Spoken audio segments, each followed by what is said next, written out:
bem-vindos a mais uma live, revisando aqui o vestibular da UVA 2017.1.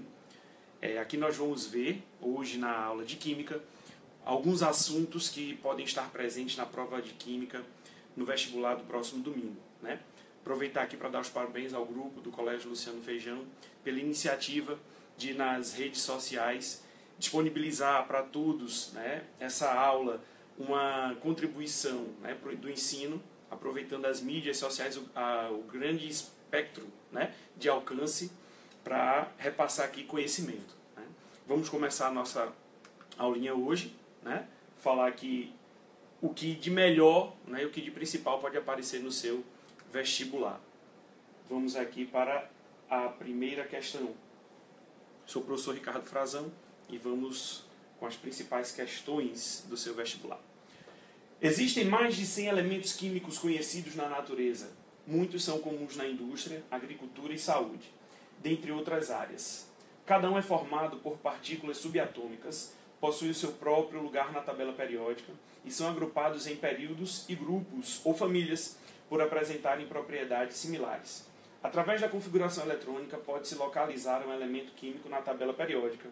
A tabela a seguir apresenta os valores das partículas subatômicas e número de massa.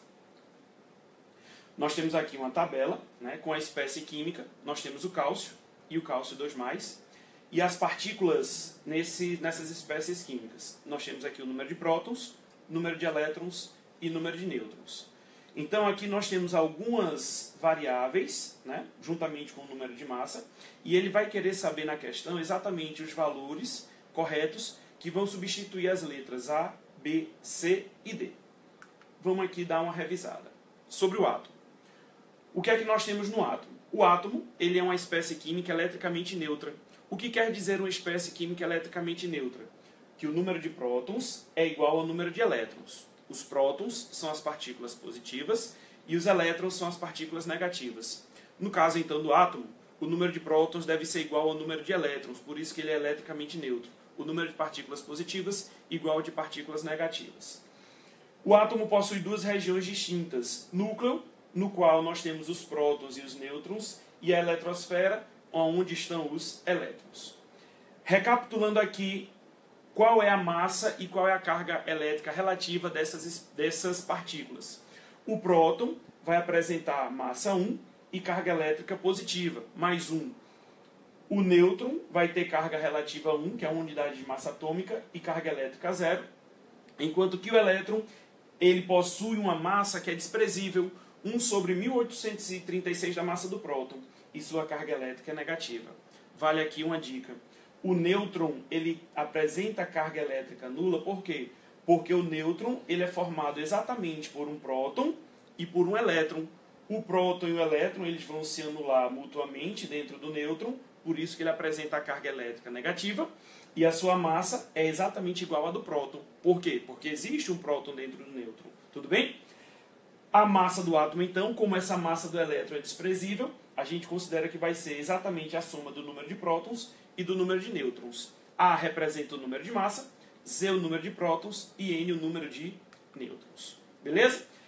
O íon, o que é que vem a ser um íon? É uma espécie química dotada de carga elétrica. Como é que se forma um íon? Ou ele é formado pela perda de um ou mais elétrons por um átomo, ou pelo ganho desse elétron pelo átomo, um ou mais elétrons. Se ele for um cátion, apresenta carga positiva. Por que o cátion apresenta carga positiva? Porque vai sair os elétrons, um ou mais elétrons, mas os prótons continuam no núcleo. Então vai haver mais prótons do que elétrons, por isso a carga positiva. Já os ânions, ao contrário. O ânion, ele apresenta carga negativa, por quê? Porque vai ser formado pela entrada de elétrons no átomo. Logo, nós vamos ter mais elétrons do que prótons, por isso a carga negativa vai se sobressair. Então ele é carregado eletricamente. Então, voltando aqui para a nossa tabela, nossa questão, se nós temos aqui o cálcio, ele é um átomo, observe que não há carga aqui nessa espécie química, o número de prótons vai ser igual ao número de elétrons. Logo, o número de prótons, o valor de A aqui, vai ser exatamente 20. Por quê? Porque os valores são iguais. O número de nêutrons, como é que a gente calcula? O número de nêutrons vai ser a subtração do número de massa pelo número de prótons. E na espécie química que é denominada de cátion, se ele tem 20 prótons e o sinalzinho aqui indica que ele perdeu 2 elétrons, ele vai ter 18 elétrons. O número de nêutrons aqui 20 com o número de prótons, como o elétron tem carga desprezível, a massa não vai mudar, vai ser a mesma. E o número de nêutrons da espécie química de cima, que é o átomo, é o número de massa 40, menos o número de prótons, que é 20, o número de nêutrons vai ser 20 também. Nossa resposta está aqui. A com o valor de 20, B com o valor de 20 também, porque o número de nêutrons no núcleo não vai se alterar, sendo átomo ou sendo íon, cátion, ânion, não altera. C, que vai ser o número de elétrons, 2 unidades a menos, o sinal positivo indica que ele perdeu os elétrons, e o valor, que são 2 elétrons que ele perdeu, então ele tinha 20 elétrons, perdeu 2, ficou com 18. A nossa resposta, então, vai ser a letra B de bola. Ok? Vamos à próxima. Questão 2. A siderurgia é o setor industrial que responde pela produção do ferro gusa a partir de minérios como a hematita, que é o Fe2O3, processada no alto forno. Ar quente é injetado na parte inferior do alto forno e o oxigênio interage com o carbono presente no carvão, liberando calor, elevando a temperatura até cerca de 1500 graus Celsius. A equação global, que não está balanceada, a seguir representa a reação envolvida. Então você tem aqui o trióxido de ferro, ou óxido de ferro 3, ou ainda óxido férrico, reagindo com o carbono e o oxigênio, formando ferro, ferro metálico, gás carbônico e liberando energia, como ele diz na questão. Em relação às afirmações, pode-se afirmar que, número 1, a função do carvão que contém o carbono é de fornecer energia para o processo de transformação da hematita, atuando como agente redutor. 2, o número de oxidação do elemento químico ferro passa de 3 para 0, indicando que ele sofre redução. E 3, o gás oxigênio provoca a oxidação do ferro presente no minério, que se funde, resultando no ferro gusa. Ele quer quais são as afirmações corretas. Nós temos como afirmação correta a letra D, mas vamos ver por quê. Vamos revisar aqui número de oxidação. O número de oxidação é uma questão que quase todo vestibular aparece na UVA. Vamos recapitular, vamos relembrar o que é o número de oxidação. Número de oxidação vai ser a carga ou real ou imaginária que uma determinada espécie química tem em um elemento tem uma espécie química. Algumas regras vão nos ajudar para determinar o número de oxidação de uma maneira mais rápida. Vamos vê-las. Substância simples. O que é uma substância simples? Substância formada por um único elemento. Em toda substância simples, aquele elemento tem um número de oxidação 0. Nos íons simples, ou seja, íons que apresentam um único elemento, nós vamos ter que o número de oxidação é aquele próprio valor que aparece lá em cima, ou seja, é a própria carga do íon. Existem alguns elementos que vão apresentar um número de oxidação sempre do mesmo valor quando aparecer em determinadas espécies químicas. Quais são eles? O NOx mais 1 para elementos da família 1A ou família 1 e a prata. Em qualquer substância composta sempre vão apresentar esse número de oxidação. Número de oxidação mais 2, elementos da família 2A, que são os metais alcalino terrosos, o zinco e o cádmio. NOx mais 3, o alumínio. NOx menos 1, o flúor, porque ele é o elemento mais eletronegativo da tabela periódica, então a tendência dele é sempre de atrair o par de elétrons para si. E também os halogênios, que são os elementos da família 7A ou 17, sempre que aparecerem à direita de compostos binários, porque nessa situação esses elementos também vão ser mais eletronegativos, atraindo o par de elétrons para si. Por isso que vai ser menos 1. NOx menos 2, elementos da família 6A ou 16, que são os calcogênios, na mesma situação, porque compostos binários e eles estiverem do lado direito, eles também vão ser mais eletronegativos, atraindo o elétron para si. Então, no caso dos calcogênios, como eles têm a tendência a puxar 2 elétrons para completar o octeto, ele vai apresentar número de oxidação menos 2. Para íons compostos, íons compostos, que vão ser íons que apresentam 2 ou mais elementos, vai ser a soma do número de oxidação, vai ser a carga do íon. Aqui vai servir de artifício para a gente calcular o NOx de algum elemento que não tem um NOx conhecido. E em substâncias compostas, quando somar todos os números de oxidação, vai ser igual a 0. Por quê? Porque toda substância é eletricamente neutra. No caso da substância composta, a soma dos números de oxidação de todos os elementos vai ter que ser nula, vai ter que ser 0. O que vem a ser uma oxidação? Oxidar quer dizer aumentar o NOx. Como é que se aumenta o NOx? Como é que se aumenta a carga? pela perda de elétrons, um ou mais elétrons. Redução é exatamente ao contrário, diminui o NOx. Como é que se diminui o NOx? Como é que se diminui a carga? Pelo ganho de elétrons, um ou mais elétrons. Conceitos que estão relacionados de agente oxidante e agente redutor. Agente vai ser aquele que provoca. Então, agente oxidante provoca a oxidação. Então, ele vai ter o elemento, vai ter a substância que possui o elemento que reduz. Ou seja, se o elemento reduz, provoca no outro a oxidação. Por isso que ele é o agente oxidante. O agente redutor provoca a redução. Logo, tem o elemento que vai sofrer a oxidação. Se o elemento oxida, ele vai provocar no outro a redução. Vamos analisar agora as afirmações. A função do carvão que contém o carbono, está ali ele, é de fornecer energia para o processo de transformação da hematita, atuando como agente redutor. O NOx do carbono lá nos reagentes é zero. Por quê? Ele aparece sozinho. Ele é um elemento, é uma substância simples. Toda substância simples apresenta número de oxidação igual a zero. Nos produtos, ele vai estar ligado ao oxigênio, formando monóxido de carbono. Seu número de oxidação passa para mais 2. Ora, o NOx aumentou de 0 para mais 2, elevou o seu número de oxidação, então ele sofre uma oxidação. É verdadeiro. A liberação de calor aqui, para dizer que ele fornece energia para o processo. Afirmação 1 correta. Afirmação 2. O número de oxidação do elemento químico ferro passa de 3 para 0, indicando que ele sofre redução. Quando você determinar o NOx do ferro ali, você vai encontrar que é mais 3. Nos produtos, o ferro passa a ser uma substância simples, então seu NOx passa para 0. De mais 3 para 0, o NOx diminui, então está havendo uma redução. Ele está dizendo exatamente isso. O ferro passa de 3 para 0. Sofreu redução. Reduzir é diminuir o NOx. Correto também. Número 3. O gás oxigênio provoca a oxidação do ferro presente no minério que se funde, resultando ferro gusa. Falso. O que é que está sendo falso aqui? Dizer que o oxigênio provoca a oxidação do ferro, já que o que é que está acontecendo com o ferro? O ferro está sofrendo uma redução. O ferro não está sofrendo uma oxidação.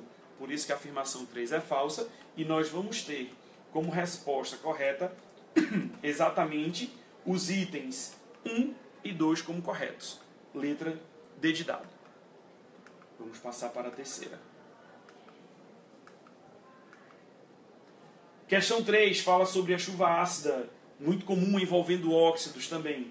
A chuva ácida é um tipo de poluição causada por contaminantes gerados em processos industriais que na atmosfera reagem com o vapor d'água.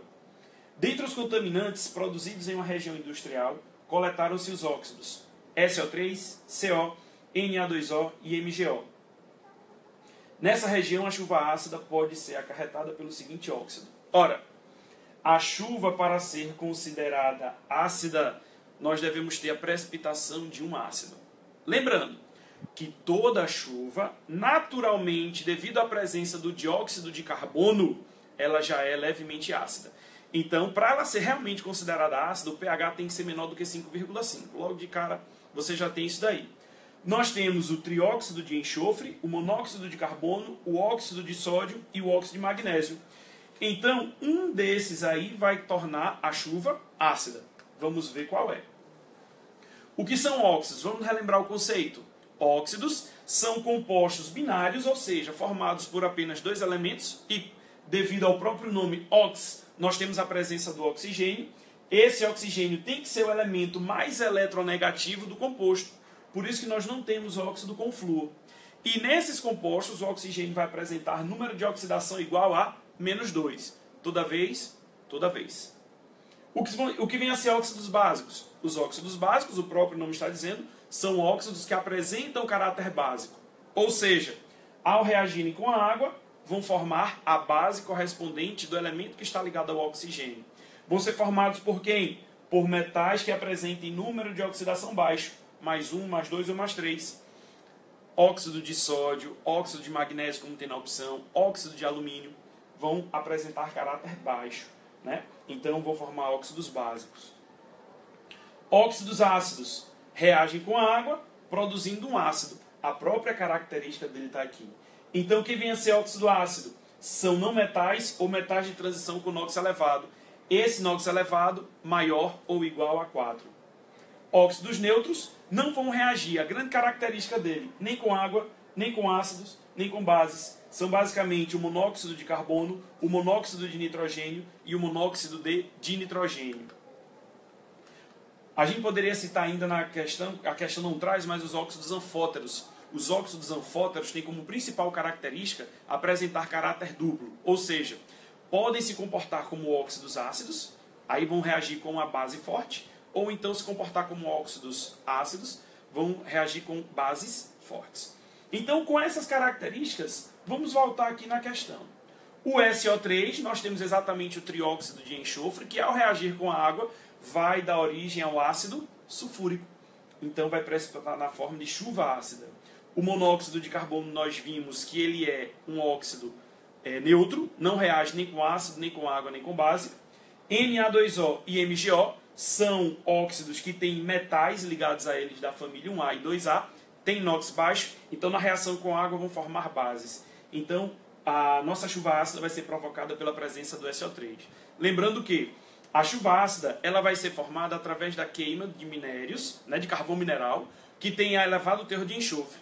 O enxofre na atmosfera reage com o oxigênio, formando o SO2. O SO2 novamente reage com o oxigênio, formando o SO3. E esse O3 na atmosfera reage com a água, precipitando-se na forma de H2SO4, ácido sulfúrico, a chuva ácida. Mas não se esqueçam, toda chuva ela já é levemente ácida devido à presença do H2CO3. Então, para ser realmente considerado uma chuva ácida, pH menor do que 5,5. Não esquece disso. Vamos agora para a questão de número 4. Recapitulando aqui nossos conceitos. E a questão 4 nós temos um esquema no qual nós temos um líquido, uma fonte geradora de corrente elétrica e uma lâmpada. O que é que nós vamos ter aqui? Nós temos uma análise para mostrar se essa solução ela vai conduzir corrente elétrica. Se ela conduzir corrente elétrica, a lâmpada acende. Então nós temos uma solução eletrolítica. Se por acaso essa lâmpada não acender, a solução é não eletrolítica. Vamos continuar na questão. Sabe-se que a força de um ácido, na teoria, é indicada por uma grandeza chamada grau de ionização, denominada pela letra grega alfa. Isto é, pela relação matemática entre o número de moléculas ionizadas e o número total de moléculas dissolvidas. Na prática, para os oxiácidos existe uma relação estreita entre a quantidade de hidrogênio ácido e o número de átomos de oxigênio presente na molécula do oxiácido. Assim sendo, em qual das soluções de mesma concentração e na mesma temperatura, a lâmpada do esquema apresenta maior brilho. Vamos só voltar aqui para você ver uma coisa. Por que esse líquido vai possibilitar a passagem da corrente elétrica? Devido à presença de íons que vão estar aqui no meio. Se não houver produção de íons, a corrente elétrica não flui pelo líquido, a lâmpada não vai acender.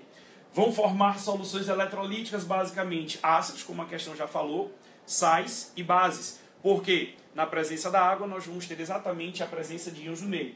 No caso de ácidos, os íons serão formados por causa da ligação covalente. A água vai quebrar essa ligação, fazendo com que haja a formação de íons.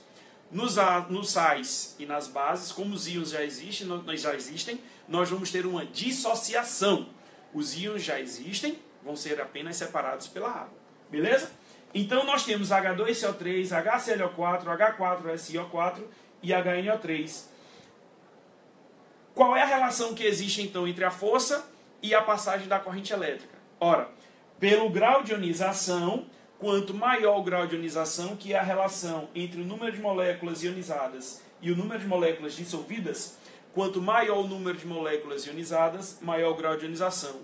Quanto maior o grau de ionização, maior o número de íons no meio, fazendo com que essa corrente elétrica ela flua de maneira mais eficiente ou menos eficiente. Ou seja, maior o grau de ionização, mais forte é o ácido, e quanto mais forte é o ácido, maior o número de íons no meio.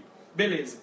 Ele diz que nós temos aqui uma relação estreita entre o hidrogênio ácido e o número de oxigênios. Vamos ver aqui como é que nós temos a força dos ácidos.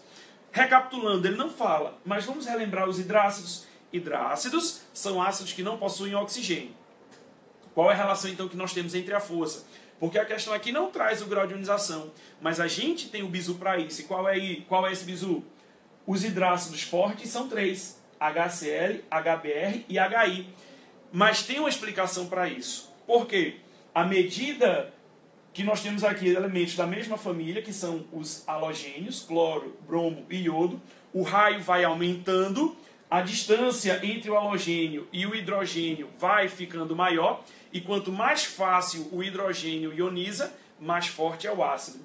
O iodo aqui, dos três, apresenta o maior raio, então é mais fácil o hidrogênio sair. Logo, mais forte ele o é. Os outros dois, o raio do halogênio vai diminuindo, eles são fortes, mas vão ser menos fortes do que o ácido iodídrico, que é o ácido do iodo aqui, o hidrácido. Moderado é o HF e tem tudo a ver. O flúor é o primeiro elemento da família 17, o raio dele é menor, então vai ser mais difícil o hidrogênio sair. Por quê? Porque ele está mais próximo do núcleo do flúor, então ele está sendo atraído com intensidade maior. Por isso que ele vai sair mais difícil do ácido, ele é moderado. Todos os outros hidrácidos vão ser fracos. E nos oxiácidos, nós vamos calcular o delta. E aí é onde entra o que a questão está falando. A relação entre o número de oxigênios e hidrogênios ácidos, que são nada mais nada menos do que hidrogênios ionizáveis. Detalhe, nos oxiácidos, hidrogênios ionizáveis são aqueles que estão ligados a átomos de oxigênio. Não esqueçam, H3PO3 e H3PO2. Então nós vamos fazer essa subtração. E aí o que é que tem a ver com essa subtração? Tem a ver o seguinte: quando esse resultado é 0, os oxiácidos são fracos. Quando esse resultado é 1, são semifortes ou moderados.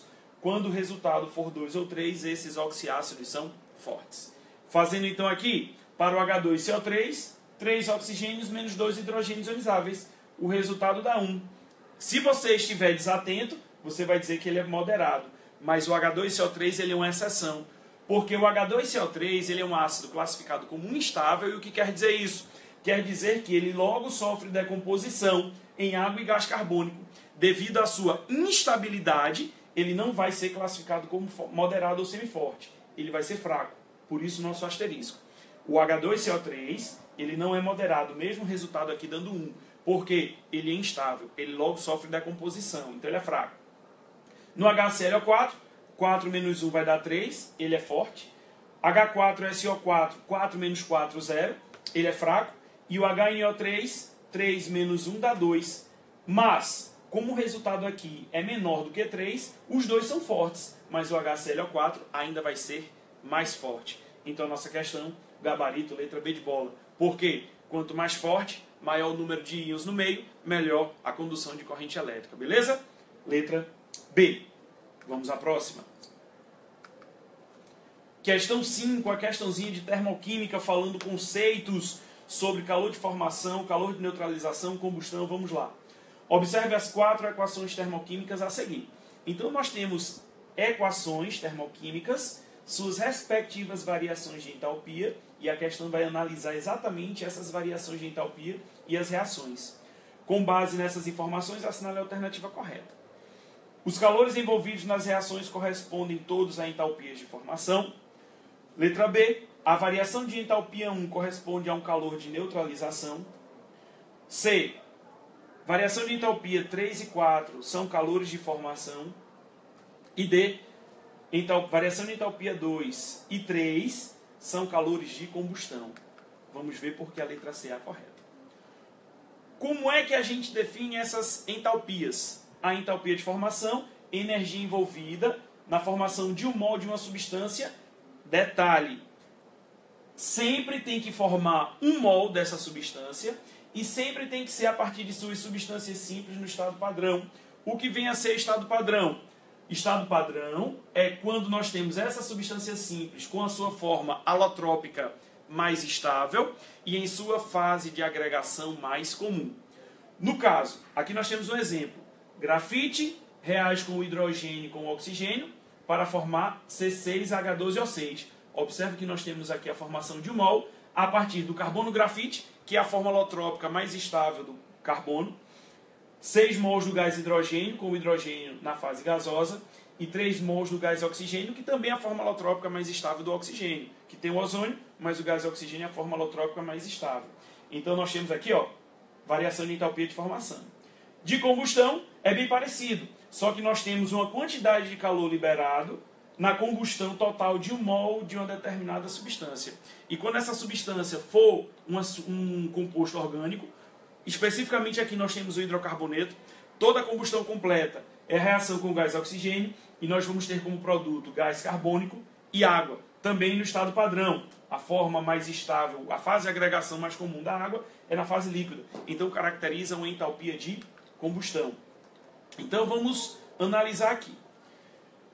Os calores envolvidos nas reações correspondem todos a entalpias de formação? Não.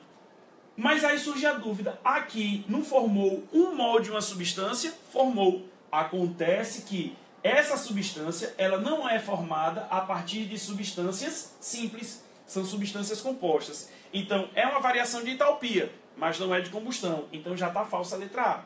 Letra B. A variação de entalpia 1 corresponde ao calor de neutralização. O que vem a ser o calor de neutralização? Para neutralizar um mol de H+, e um mol de hidróxido, o OH-. Também não é o caso aqui. Aqui nós temos um óxido básico reagindo com água, formando uma base. Não tem nada a ver. Letra C. ΔH3 e ΔH4 são calores de formação. Aqui no ΔH3 houve a formação de um mol de CO2 a partir de substâncias simples no estado padrão. Forma alotrópica mais comum para ambos e fase de agregação mais estável, né, mais comum do gás oxigênio. E a forma alotrópica mais estável de cada um deles. E aqui nós temos um mol do C6H6, forma alotrópica mais comum e fase de agregação mais comum também. Então, 3 e 4 representam exatamente calores de formação, a nossa resposta. Porque a letra D está falsa. Ele está dizendo que ΔH2 e ΔH3 são calores de combustão. O 3 até que dá para a gente dizer também que é um calor de combustão. Mas a 2 não. Por quê? Porque nós não temos o oxigênio, nós temos o gás ozônio, então nós não temos a forma alotrópica mais estável. Essa aqui é de maior conteúdo energético. Então vai ser realmente a letra C, calores de formação para o carbono grafite, na terceira e na quarta reações. Beleza? Termoquímica, atenção para a termoquímica na prova de domingo. Vamos para a sexta. Questão 6 vai falar sobre ligações químicas, propriedades de compostos iônicos. E diz o seguinte: nos compostos iônicos, os íons se unem devido a forças de atração eletrostáticas. O que vem a ser força de atração eletrostática? Como nós temos compostos iônicos, a ligação ela é iônica. Como é que a ligação iônica ela é formada? A ligação iônica ela é formada por uma transferência definitiva de elétrons. Uma espécie química tem a tendência a perder elétrons, os metais, e outra tem a tendência a ganhar, normalmente os ametais. Então um perde, o outro ganha. O que perdeu fica positivo, o que ganhou fica negativo, então vai haver uma atração entre eles, é uma atração muito intensa, certo? Esses arranjos de cátions e ânions fornecem grande estabilidade aos compostos e determinam suas principais propriedades. A respeito dos sólidos iônicos, é correto afirmar que, letra A, apresentam altos pontos de fusão e ebulição. Letra B, são bons condutores de eletricidade no estado sólido. Letra C, se transformam em compostos moleculares quando fundidos. E letra D, se apresentam como líquidos ou gases na temperatura ambiente. Vamos aqui relembrar. Quais são as propriedades, então, dos compostos iônicos? Primeiro, essa força de atração eletrostática que eu já falei. Um cátion e um ânion atraem-se mutuamente, porque cargas de sinais opostos se atraem. E essa atração é muito intensa. Devido a essa atração ser muito intensa, eles vão apresentar elevados pontos de fusão e de ebulição. Como eles apresentam elevados pontos de fusão e ebulição, eles são sólidos à temperatura ambiente, né? Eles estão muito ligados, o cátion e o ânion, devido a essa força de atração. São solúveis em água, por quê? Porque como você tem um cátion e um ânion, você tem um composto polar. Como a água também é polar, regra de solubilidade, semelhante dissolve semelhante. Então ele vai se dissolver na água. E conduzem corrente elétrica somente em duas situações, líquidos ou em solução aquosa. No caso de líquidos aqui é quando eles passam pelo processo de fusão. Por quê? Tanto pelo processo de fusão quanto em solução aquosa vai haver a formação de íons. E esses íons é que vão possibilitar a passagem da corrente elétrica. Quando eles estão na fase sólida, não. Eles estão bem agregados, estão bem juntos. Então não vai haver essa condição de corrente elétrica. Voltando aqui para a questão, apresentam altos pontos de fusão e ebulição, justamente por causa dessa atração eletrostática que existe entre os íons, fazendo com que eles fiquem muito unidos, fiquem fortemente unidos, e é necessário uma grande quantidade de energia para que essa ligação seja rompida. Então, altos pontos de fusão e ebulição, e só conduzem corrente elétrica não no estado sólido, no estado líquido, ou então quando fundidos. Beleza? Vamos à próxima. Questão número 7. A indústria petroquímica é comumente dividida em 3 segmentos: as empresas de primeira, de segunda e de terceira geração. As empresas de primeira geração são produtoras de petroquímicos básicos, denominados commodities. Nessas empresas, o esforço tecnológico atual é fortemente voltado para o aumento de eficiência de processo, tanto para o aumento de produtividade, como para a melhoria no grau de pureza do produto, através, principalmente, do desenvolvimento de melhores catalisadores e do controle de processo. Referente à atuação de um catalisador em um processo químico, afirma-se que o catalisador, número 1, diminui a energia de ativação da reação. Número 2, aumenta a velocidade da reação. Número 3, desloca o equilíbrio da reação, favorecendo a formação do produto. E número 4, torna o processo exotérmico. Ele quer saber quais são as corretas. Vamos ver aí que o gabarito é a letra A, 1 e 2 verdadeira, mas vamos ver quais são os fatores que alteram a velocidade da reação. Primeiro, o que estuda a cinética química? A cinética química estuda exatamente a velocidade com que ocorre uma determinada reação química. Quais são as condições de ocorrência? Reagentes em contato, afinidade química entre os reagentes, energia suficiente para que esses reagentes ultrapassem uma barreira energética para formar os produtos, colisões efetivas, porque uma reação só vai ocorrer se essas moléculas elas colidirem numa orientação favorável, né? O número de colisões que vai acontecer para que essa reação ocorra, e existem os fatores que vão fazer com que essa velocidade, com que essas colisões ocorram com a maior ou com uma menor frequência. Primeiro, a temperatura. O aumento da temperatura também vai aumentar a velocidade da reação. Vamos analisar? Quando se aumenta a temperatura da reação, o que acontece? Nós vamos aumentar o grau de agitação das moléculas reagentes. O que acontece? Aumentando o grau de agitação das moléculas reagentes, elas vão começar a colidir com um menor intervalo de tempo, numa maior quantidade de vezes. Ora, se elas vão colidir mais vezes no menor intervalo de tempo, a possibilidade de colisões efetivas aumenta. Se a possibilidade de colisões efetivas aumenta, então a velocidade também vai aumentar. Concentração. O aumento da concentração aumenta a velocidade. Por quê? Se nós vamos ter uma solução mais concentrada, nós vamos ter maior quantidade de reagentes no meio. Se eu tenho uma maior quantidade de reagentes no meio, maior possibilidade de colisões efetivas. Aumentando a possibilidade de colisões efetivas, aumenta também a velocidade da reação. Superfície de contato. Aumentou a superfície de contato, aumentou a velocidade. Por quê? Se eu tenho uma maior superfície de contato, eu vou ter uma maior quantidade de moléculas também reagindo, ou seja, colidindo. Se eu vou ter uma maior quantidade de colisões, eu vou aumentar a velocidade da reação. E o catalisador, como é que ele vai aumentar a reação, a velocidade da reação? Simples. O catalisador, ele vai fazer com que a reação química escolha um caminho alternativo para que a reação ocorra, e esse caminho alternativo tem uma energia de ativação menor. Está aqui. Você tem aqui a mesma reação ocorrendo com uma energia de ativação que está representada aqui por 1 e uma energia de ativação que está representada por 2. Para que ocorra a transformação de reagentes em produtos, o que acontece? Eles devem ultrapassar essa barreira energética.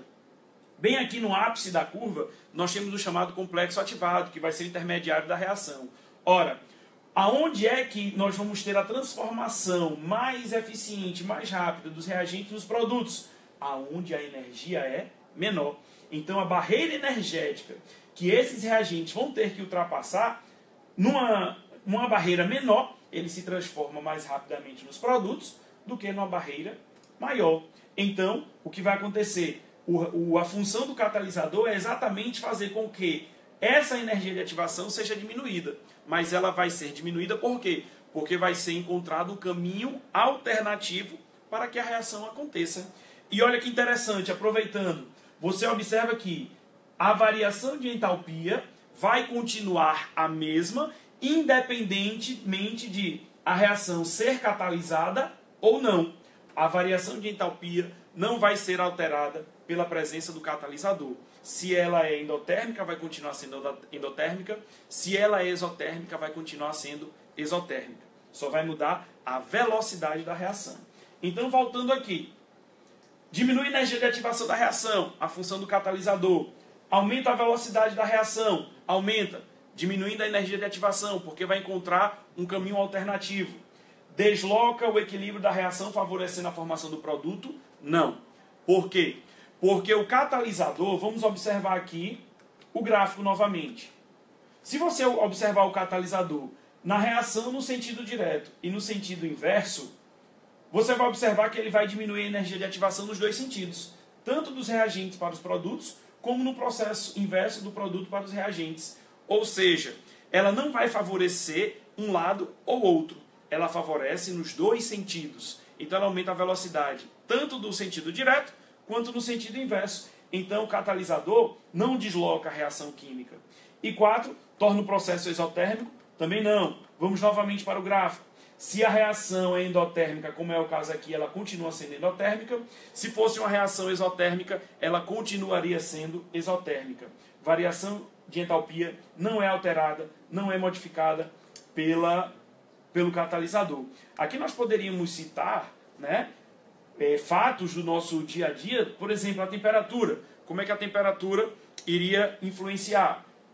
Você vai no mercantil, compra a verdura, compra a carne, você bota no congelador. Diminui a temperatura, diminui a deteriorização dessa carne, dessas frutas, dessas verduras. A concentração. Uma reação química, se você, por exemplo, fenolftaleína, que deixa o meio vermelho na presença de uma base.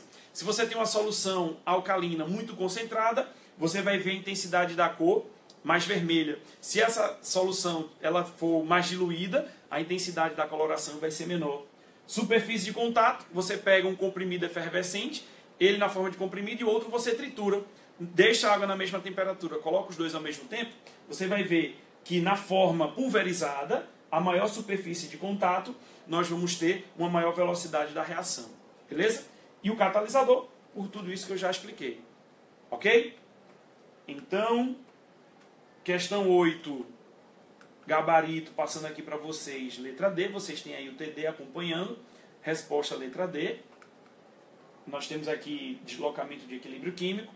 Questão 9, para identificar as funções orgânicas, nós temos ácido carbônico e amina primária.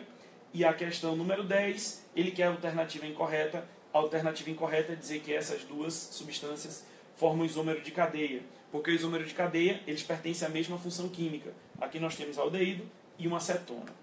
Beleza? Resposta letra C, porque ele quer a falsa. Ele quer a incorreta. Beleza? Aqui só para recapitular os tipos de isomeria plana.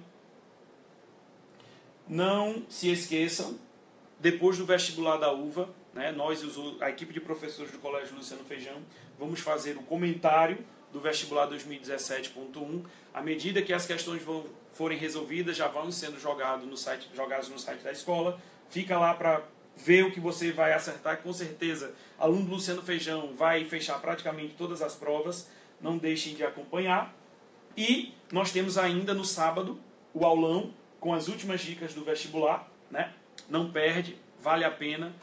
Obrigado pela presença, obrigado por ter acompanhado. Um abraço, até a próxima.